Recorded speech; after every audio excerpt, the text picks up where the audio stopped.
오늘 2부 예배에 우리 오신 성도님들을 예수님의 이름으로 환영하고 축복을 드립니다. 우리 옆에 계신 분들한테 한번 인사 나누시겠습니다. 사랑합니다. 축복합니다. 잘 오셨습니다. 네. 우리 모두가 예수님 안에서 은혜를 입고 한 주간 승리하시기를 예수님 이름으로 축복을 드립니다.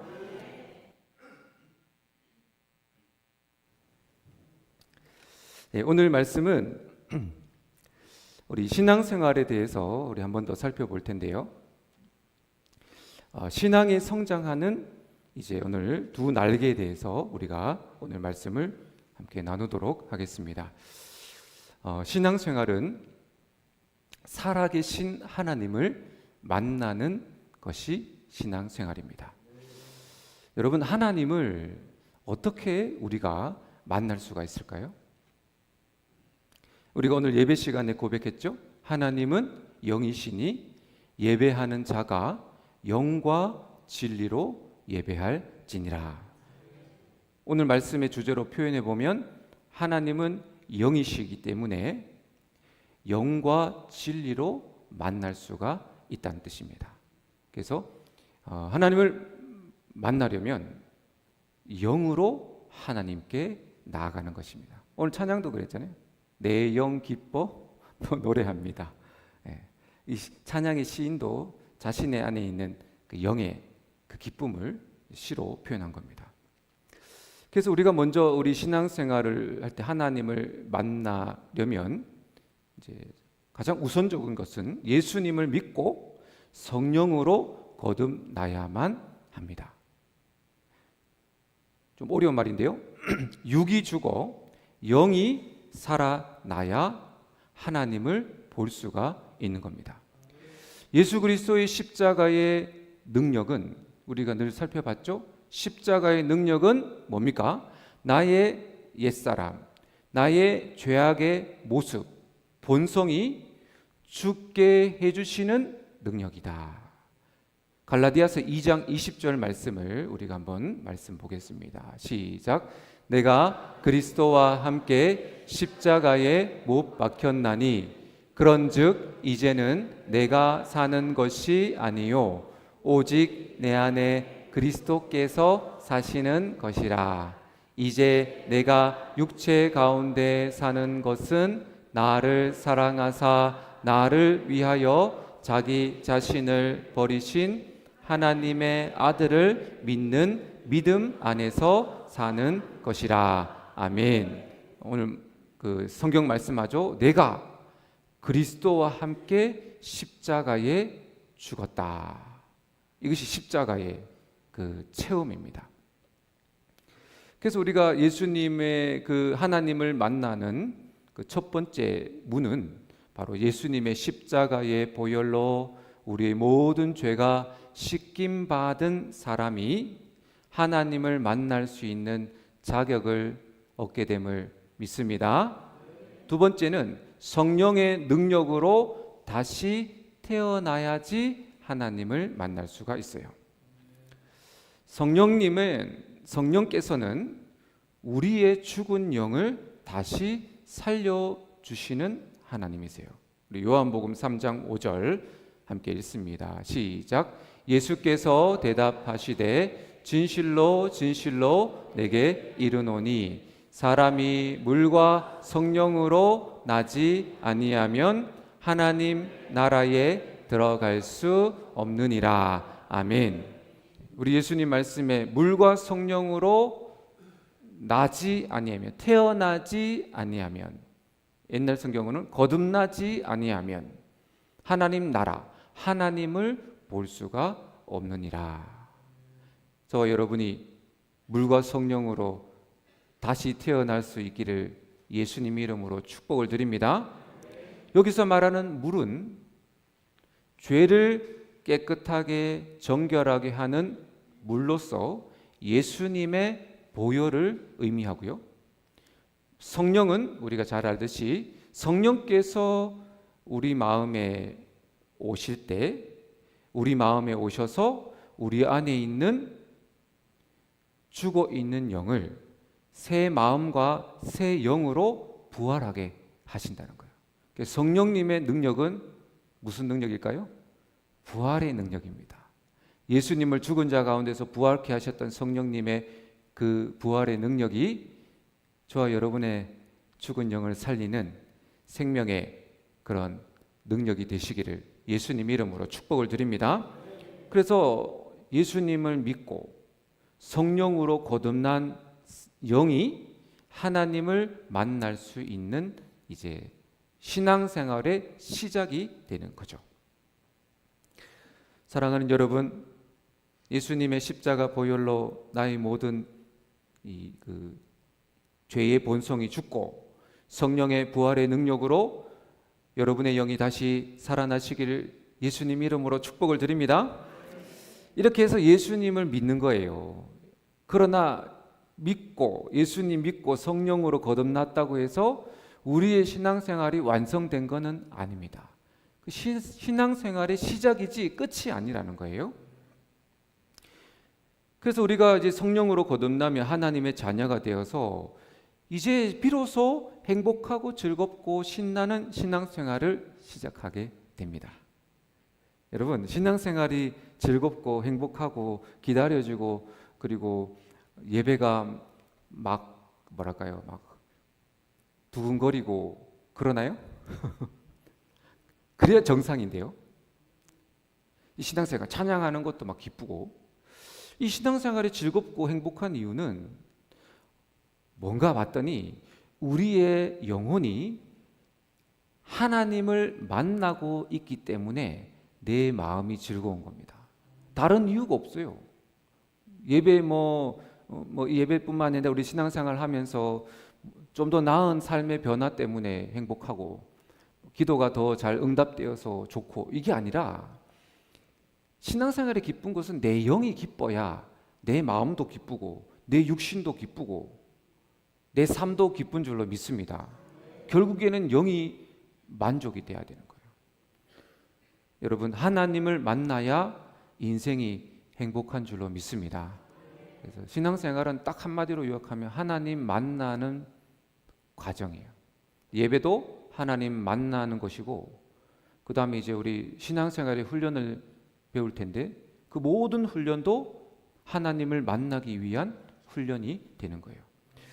자, 이렇게 우리 예수님을 믿고 성령으로 거듭나서 이제 시작이 되는데요. 오늘 말씀해 보니까 38절에 베드로가 이렇게 설교를 하죠. 너희가 회개하여 예수 그리스도의 이름으로 세례를 받으라.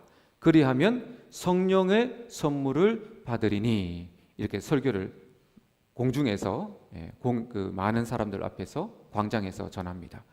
그랬더니 3,000명이 죄를 회개하고 죄사함의 세례를 받습니다. 그리고 교회를 등록하고 그들도 우리처럼 신앙생활을 시작하게 된 겁니다. 그렇죠? 그러니까 예수님 믿기로 작정하고 성령을 선물로 받고 비로소 교회 생활, 신앙생활을 하게 된 거예요. 그럼 초대교회 성도들은 이제 교회를 이제 등록한 다음에 어떻게 신앙 훈련을 받았을까요? 오늘 말씀에 나오는데요. 어떻게 신앙 훈련을 42절을 우리 한번 읽어볼까요? 42절 시작. 그들이 사도의 가르침을 받아 서로 교제하고 떡을 떼며 오로지 기도하기를 힘쓰더라. 아멘. 초대교회는 성도님들을 이렇게 훈련을 시켰다는 거예요. 그래서 첫째, 사도의 가르침을 받았다.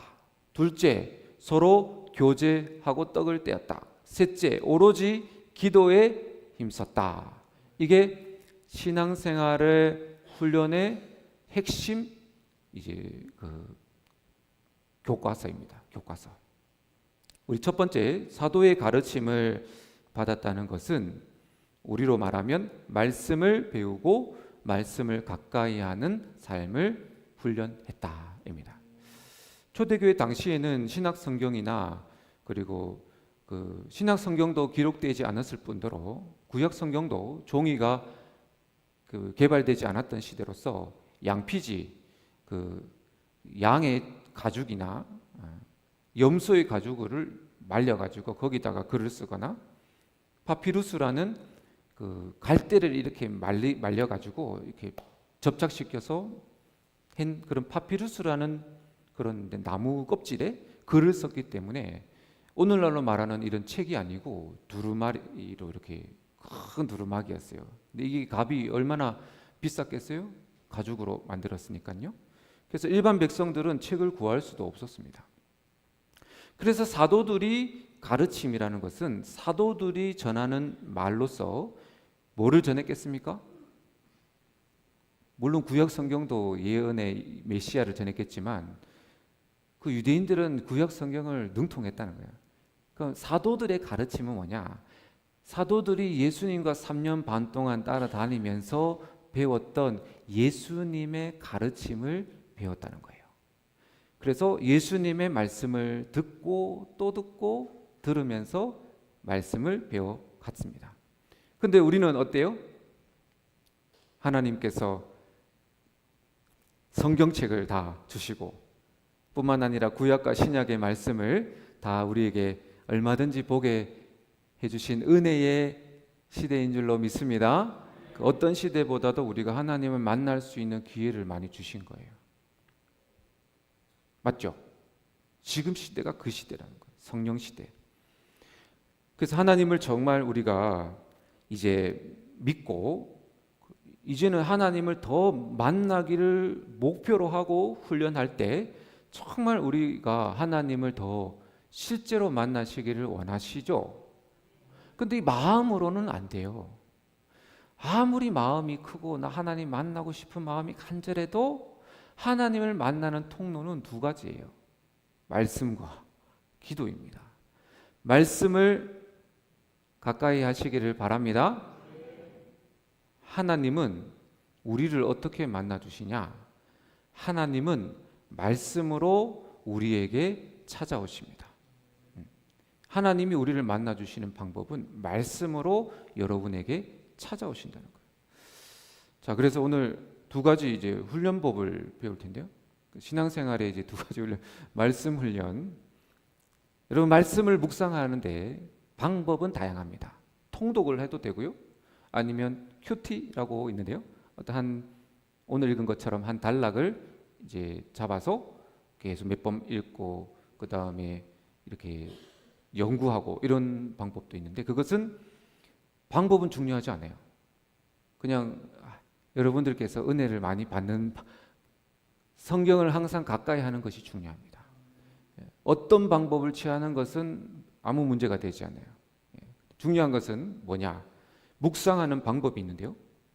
어떻게 하나님 말씀을 우리가 배우게 되냐? 첫 번째는 말씀을 펴기 전에 성령님께 오늘 읽을 말씀을 잘 이해하고 깨닫게 해달라고 먼저 성령님께 내 영을 열어달라고 요청하시기를 바랍니다.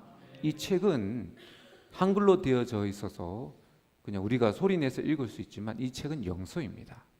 영서라는 것은 육으로는 이게 잘 이해가 되지 않고 영으로만 이해가 돼요. 그래서 결국엔 뭐예요? 성령님께서 우리 안에 있는 영을 활성화시켜야 돼요. 그래서 성경 보기 전에 기도한 성령님 도와주세요. 이제 이 말씀이 보여지게 해주세요. 깨닫게 해주세요. 이렇게 한 문장 기도하시고 성경을 펴셔요. 그리고 나서 이제 몇 가지 이제 읽을 때 염두에 두고 읽어야 되는데 첫 번째는 뭐냐면 하나님께서 어떤 분이신지를 찾으시기를 바랍니다. 성경 쭉 읽다 보면 성부 하나님, 성자 예수님, 성령 하나님에 대해서 어떤 마음이시고 어떻게 하신 것들이 보이면 형광펜으로 하나님이 어떤 분이시다 그렇게 하면 하나님은 뭐 사랑이다 그러면 거기 줄을 형광펜을 쭉 꽂으셔요. 그래서 책은 성경책은 하나님을 계시한 책이기 때문에 그런 거 나오면 쓰는 거 이렇게 쭉 형광펜을 갖고 써서 표시를 해 놓으시면 됩니다.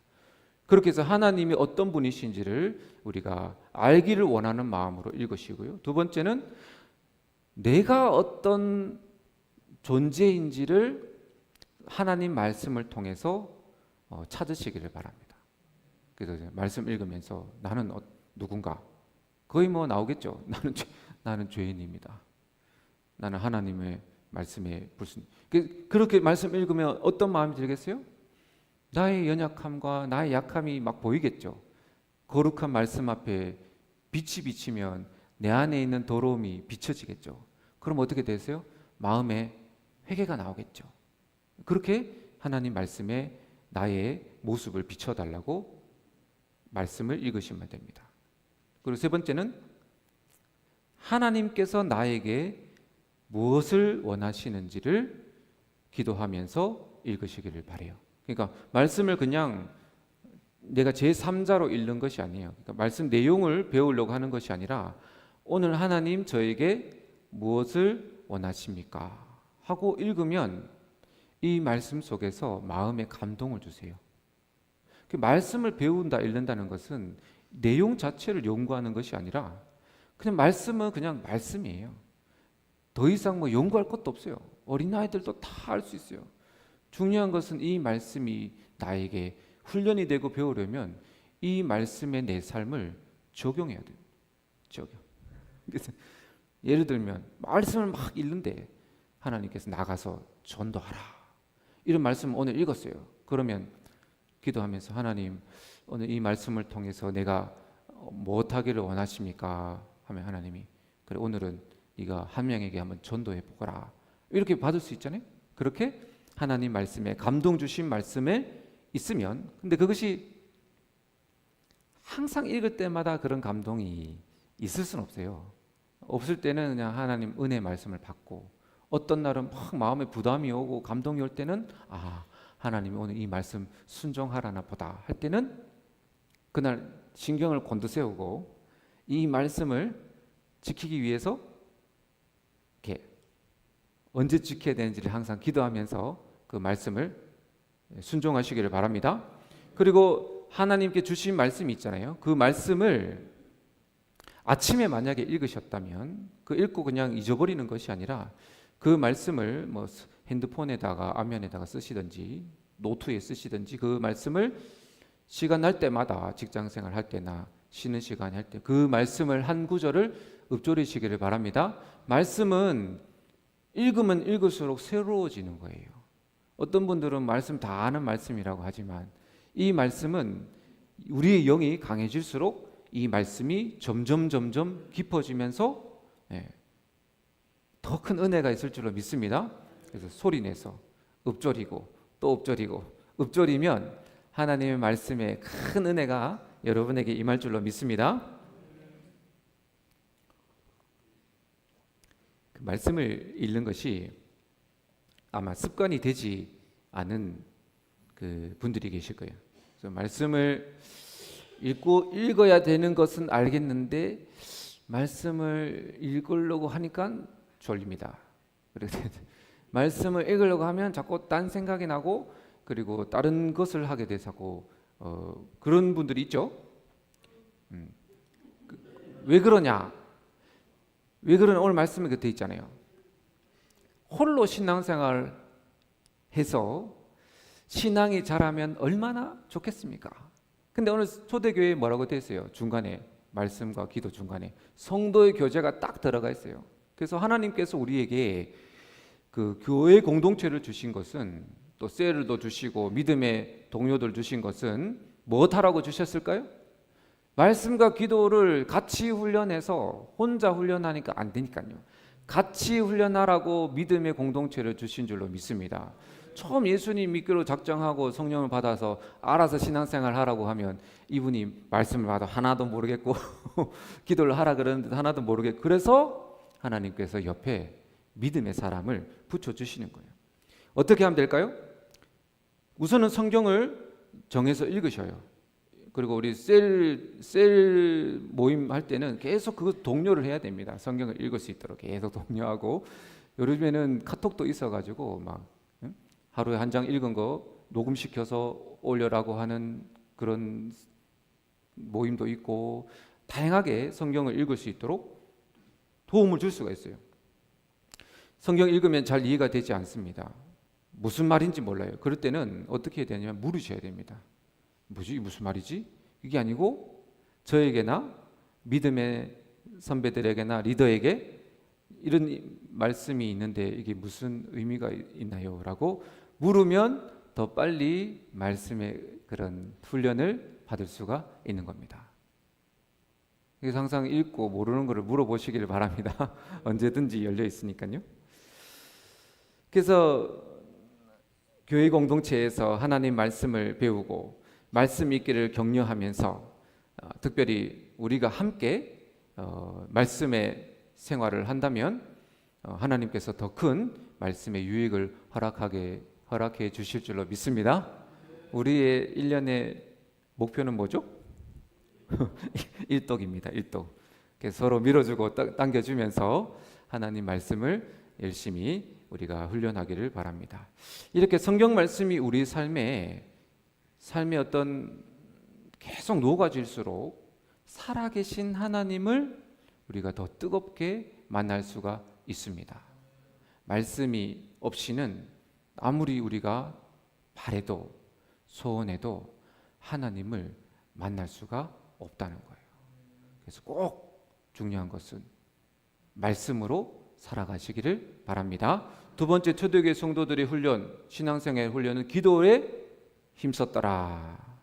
초대교회는 모이면 기도했고 무엇을 기도했는지 봤더니 그들은 성령 충만하기를 위하여 기도했다고 말씀합니다.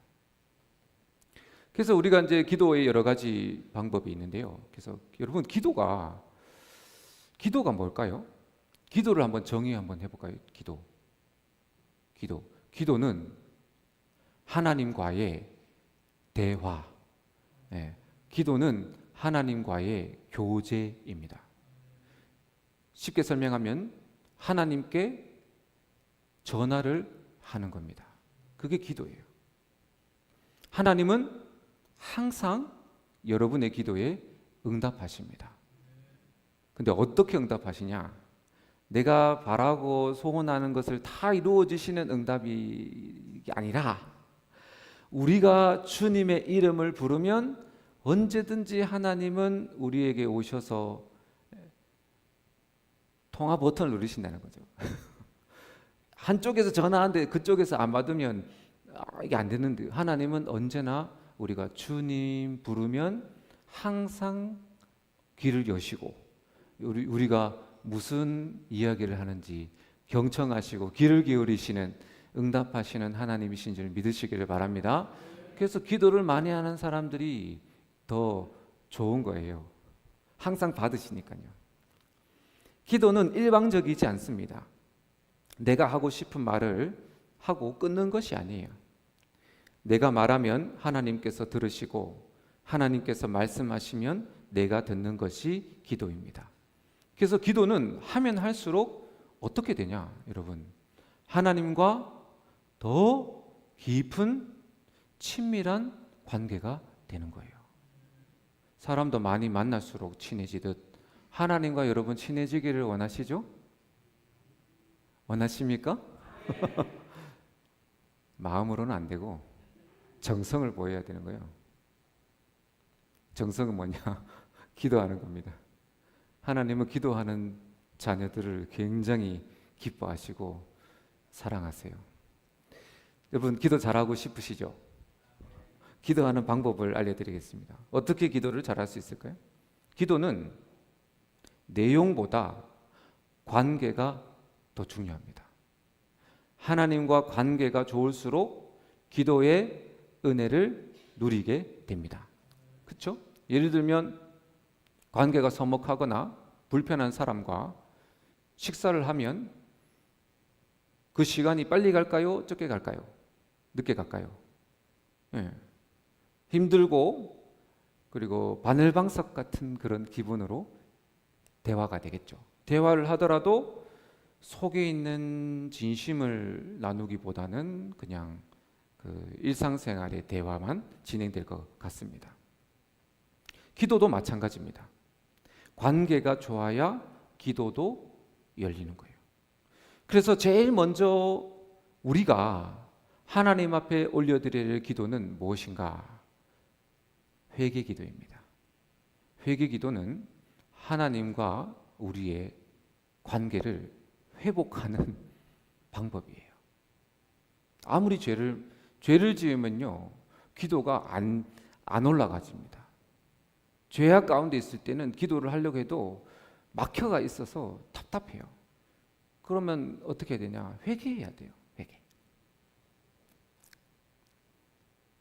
하나님과 멀어지게 한 죄와 허물을 용서해 달라고 먼저 기도하는 것이 필요합니다. 하나님께서 우리 죄를 용서해 주시는 근거는 우리 자신에게 있지 않고 예수님의 십자가의 공로에 달려 있습니다. 우리는 죄 용서받을 만한 자격이 없지만 예수님께서 십자가의 그 보혈로 하나님이 우리의 죄를 용서해 주시기로 작정을 하셨어요. 그래서 회개 기도하실 때 중요한 것은 뭐냐? 하나님 잘못했어요. 다시는 그러지 않을게요. 그리고 막 내 가슴을 치며 후회하는 것으로 회개 기도가 된 것이 아니에요. 그렇게 한다고 해서 울고불고 땅을 치고 한다고 해서 하나님이 죄를 회개하는 것이 아니고 예수님의 십자가 보혈로 나의 죄를 씻어 달라고 기도하는 것이 회개 기도입니다. 예수님의 보혈로 덮여져 있는 사람만이 하나님께 용서를 받는다는 거예요. 어떻게 기도해야 될까요? 회개 기도가? 항상 기도를 할 때, 시작할 때 예수님의 보혈로 나를 씻어 달라고 기도하시기를 바랍니다. 왜냐하면 우리 힘으로는 기도가 안 되잖아요. 그래서 항상 예수님 보혈로 더러운 우리 육신을 샤워하듯이 예수님 보혈로 내 죄를 다 씻어주세요. 이게 그게 회개 기도입니다. 예수님 보혈로 나를 덮으면 하나님은 그 예수님 보혈을 보시고 우리의 죄를 용서해 주실 줄로 믿습니다. 그리고 예수님 보혈에 덮이면 하나님과 우리 사이에 그 지금까지 가로막고 있었던 이 죄의 장막이 벗겨져서 기도가 뚫어지게 된다는 거예요. 그렇게 기도가 안 되고 기도하려고 앉으면 딴 생각 나고 졸리고 자다 가고 막 이러다가 예수님 보혈로 탁 주님이 막힌 영안을 싹 열어주면 그때부터 기도가 터져 나오는 거예요. 이런 기도의 은혜를 체험하시길 예수님 이름으로 축복을 드립니다. 두 번째 기도의 원리는 성령님의 도움을 받아야 합니다. 성령님은 우리를 예수님께로 인도하시고 하나님 아버지께로 교제하도록 중보하시는 하나님이세요. 우리 에베소서 2장 18절 말씀을 함께 읽겠습니다. 시작. 이는 그로 말미암아 우리 둘이 한 성령 안에서 아버지께 나아감을 얻게 하려 하심이라. 아멘. 성령님께서 안에서 아버지께 나아가게 하신다는 거예요. 우리 신앙생활의 목표는 하나님 만나는 거예요.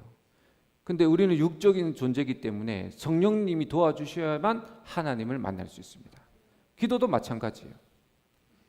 하나님이 성령께서 영을 깨워 주셔야 하나님과 대화할 수 있는 거예요. 기도는 대화예요. 만약에 여러분 서로 말이 통하지 않으면 대화가 가능합니까? 불가능하죠. 만약에 여기 강사분이 오셨어요. 영어를 잘하시는 분들도 있을 테니까 프랑스 강사 목사님이 하셔야겠다 여기 쓰셨어요. 그 프랑스어로 막 설교를 하셨어요. 그럼 여러분 이해해요, 못해요? 못합니다. 왜요? 외국어로 아무리 좋은 말, 생명의 말, 축복의 말 해도 외국어로 말하면 무슨 말을 하는지 알 수가 없는 겁니다. 그러면 이 시간이 어떨까요? 지루하고 힘들고 그리고 빨리 끝나기를 바라는 그런 시간들이 되겠죠. 기도가 왜 지루하고 힘들다고 생각이 될까요? 지금 대화가 따로 놀고 있는 거예요. 그래서 기도가 지루하게 느껴지는 거예요. 대화가 안 되고 있기 때문에. 어떻게 해야 될까요? 통역사가 필요합니다.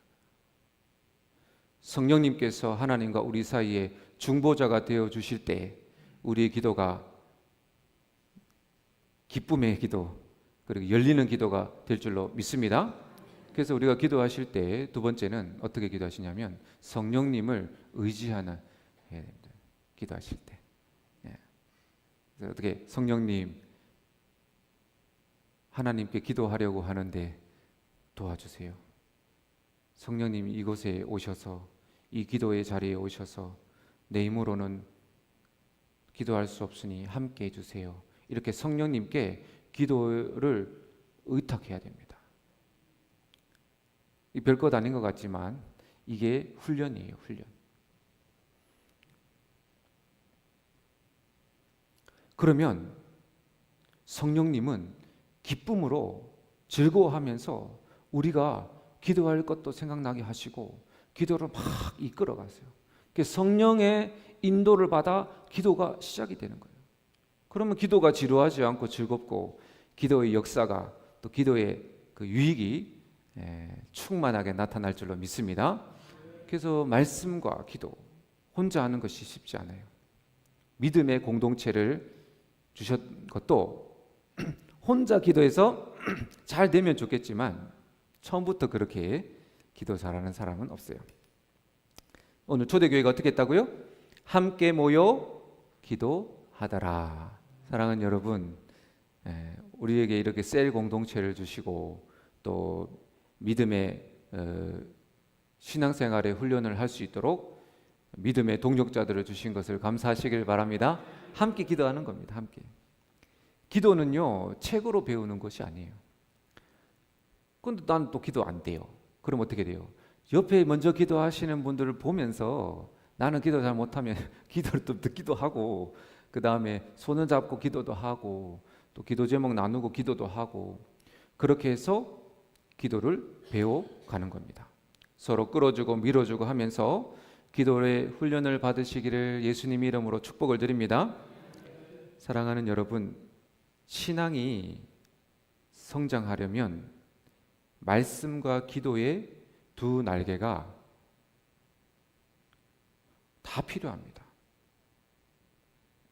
믿음은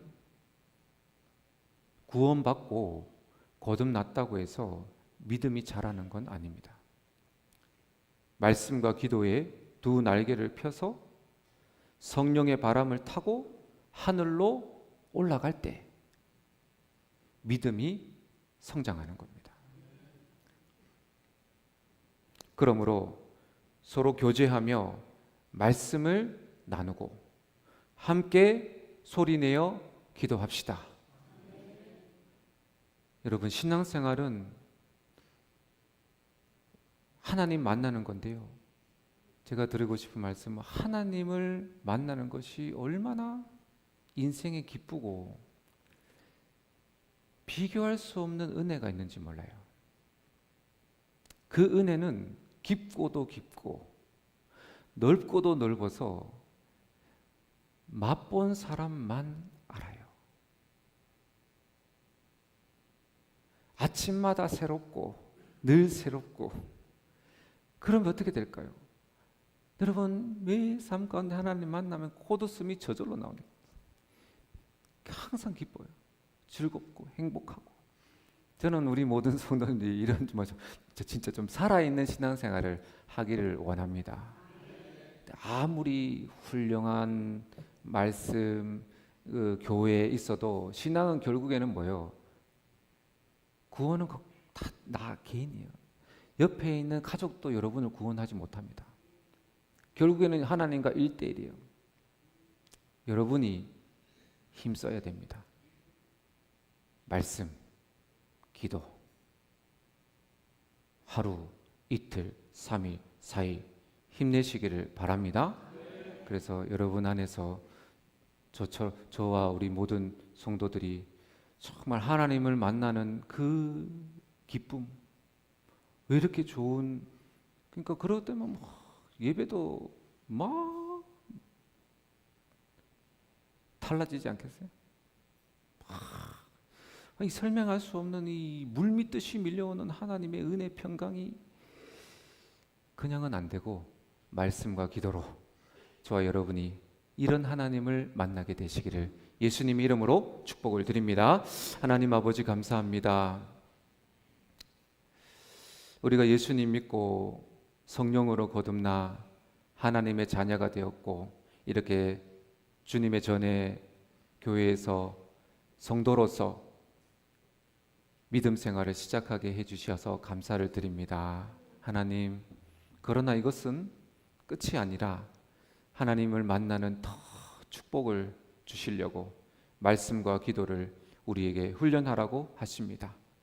우리 사랑하는 성도들, 성령께서 도와주셔서 우리의 힘이 아니라 성령님의 도우심으로 말씀을 가까이 하고 성령님의 능력으로 기도에 힘쓰는 우리들 되게 하여 주옵소서. 날개를 쫙 펴서 성령의 바람이 불어올 때 독수리처럼 그 바람을 타고 하늘 끝까지 올라가 하나님을 아련하고 하나님을 만나는 생명의 성도들 되게 하여 주옵소서. 예수님의 이름으로 기도드립니다. 아멘.